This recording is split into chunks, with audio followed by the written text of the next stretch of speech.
d'abord avoir une pensée pour les familles des deux compatriotes qui sont décédés de manière deux décès qui sont liés directement à la tempête que nous venons de vivre. En particulier, on a deux compatriotes, dont l'un qui était en train de faire son travail de routier et qui a été frappé au moment de cette tempête. Et je veux avoir une pensée pour leur famille. Il y a plusieurs dizaines de blessés. Heureusement, la plupart légers, mais on a quelques blessés un peu plus sérieux. Et j'ai aussi une pensée pour eux et pour leur famille. Néanmoins, par rapport à la violence de cette tempête, à sa gravité, le bilan humain est extrêmement réduit. Et c'est vraiment la mobilisation de l'ensemble des services de l'État, de la bonne coopération avec les collectivités territoriales. Et je veux vraiment remercier l'ensemble des services de l'État, des opérateurs et des maires en particulier à leur côté pour la prévention. Et je crois que le premier enseignement qu'il faut tirer de ce que nous avons vécu ces derniers jours, c'est tout ce qu'on a appris. Cette tempête a été très violente, on a appris de 99, on a amélioré nos systèmes de prévention.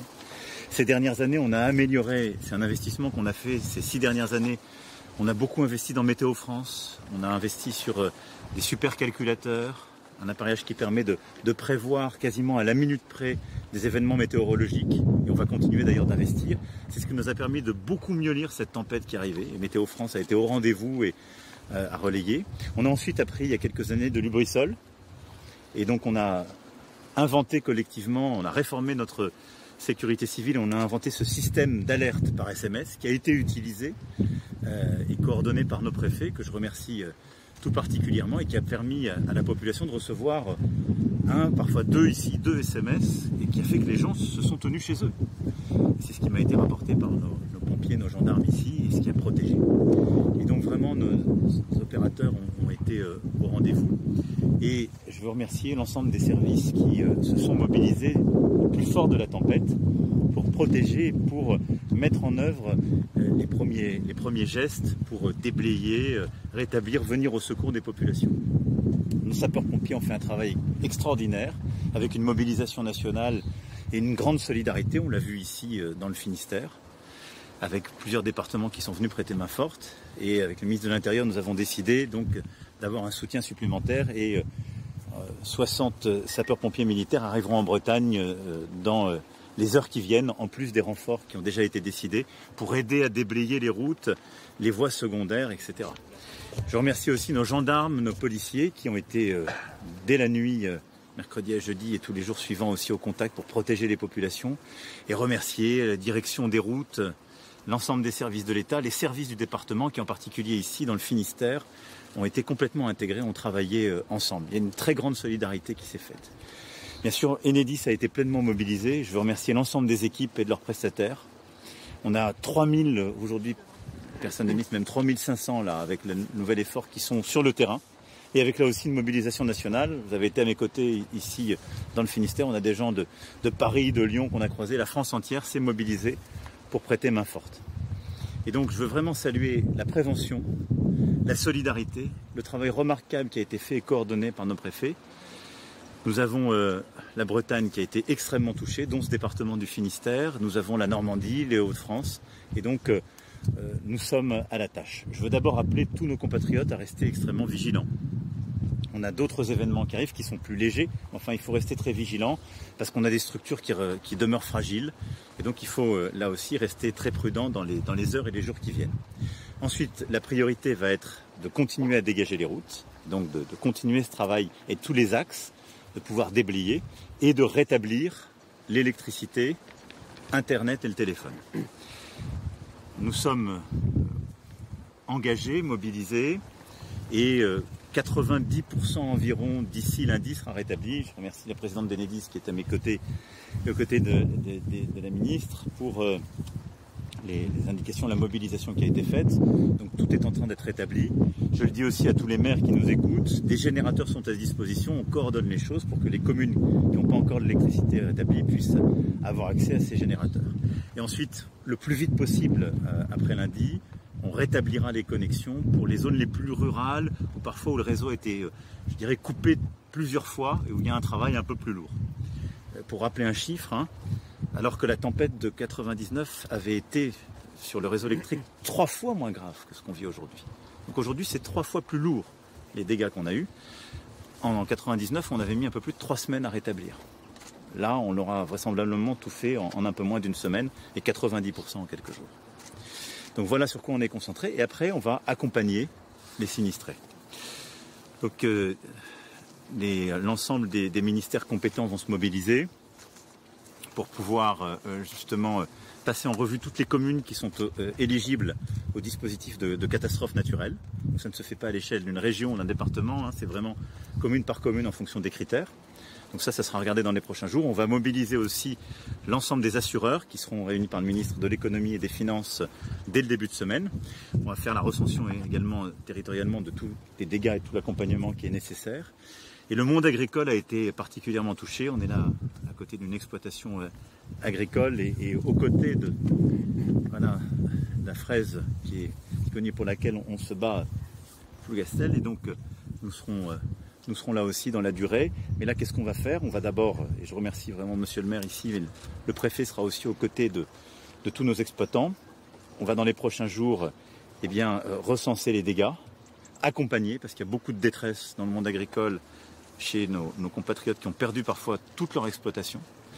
Et donc regarder l'étendue des travaux. Le ministre de l'Agriculture avec le ministre de l'Économie et des Finances vont aussi se mobiliser. On va regarder cas par cas ce qui est éligible au dispositif de calamité agricole qu'on a créé il y a quelques mois, mobiliser les assureurs et créer des dispositifs spécifiques. En tout cas, on sera aux côtés de nos exploitants pour leur permettre de repartir.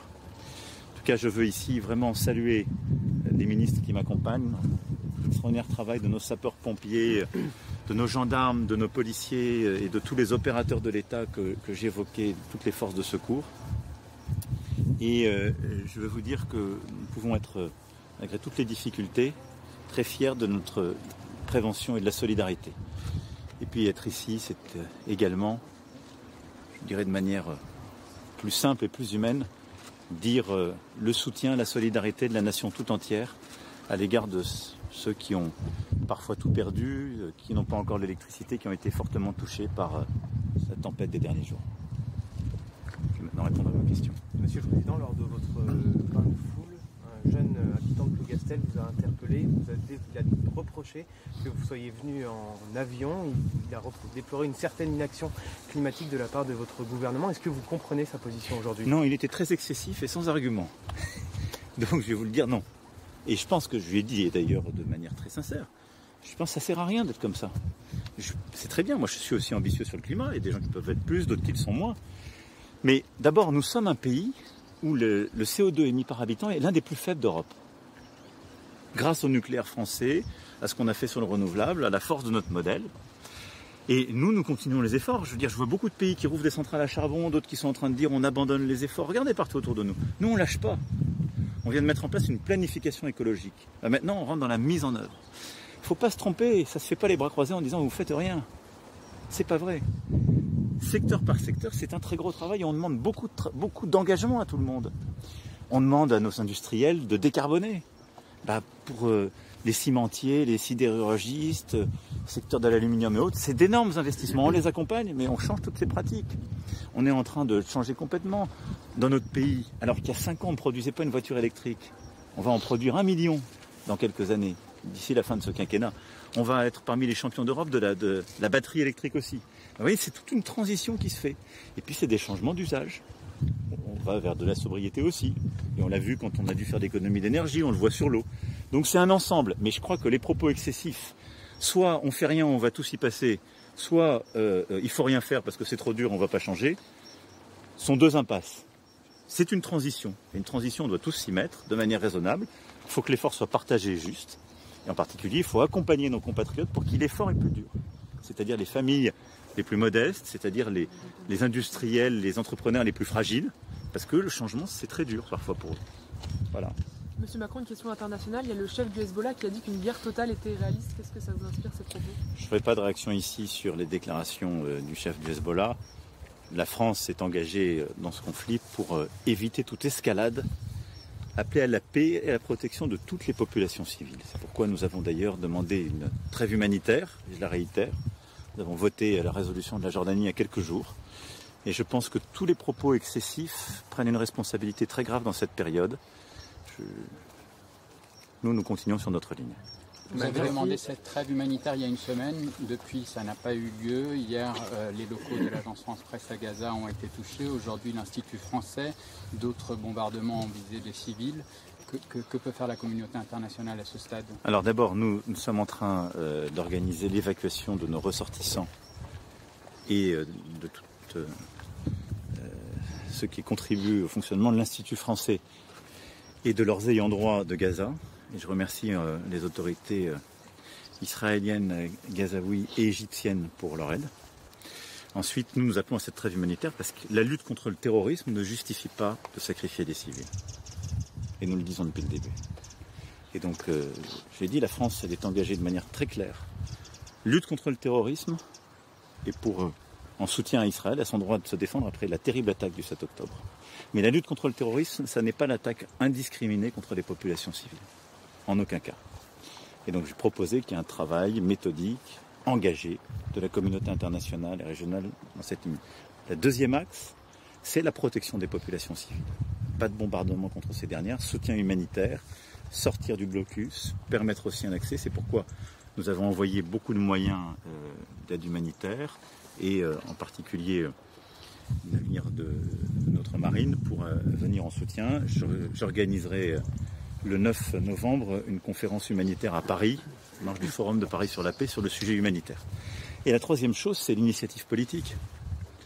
C'est qu'on doit donner un débouché politique à la revendication légitime du peuple palestinien. Et ça ne peut pas être simplement une réponse sécuritaire. Et donc on doit réengager sur cette question. C'est ça la position de la France. Voilà.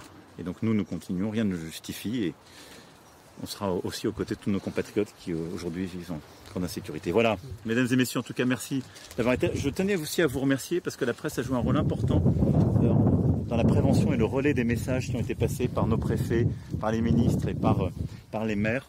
Et donc vraiment, je vous remercie sincèrement parce que je pense que ça a été un engagement collectif très utile. Et je tiens vraiment ici à remercier dans le Finistère Monsieur le Préfet, tous les services de l'État, Monsieur le maire qui nous a accueillis aujourd'hui avec lui, tous les élus, le président du département, le président de la région. Remercier les ministres qui m'accompagnent. Le gouvernement a très bien géré cette crise et cette tempête. Merci beaucoup.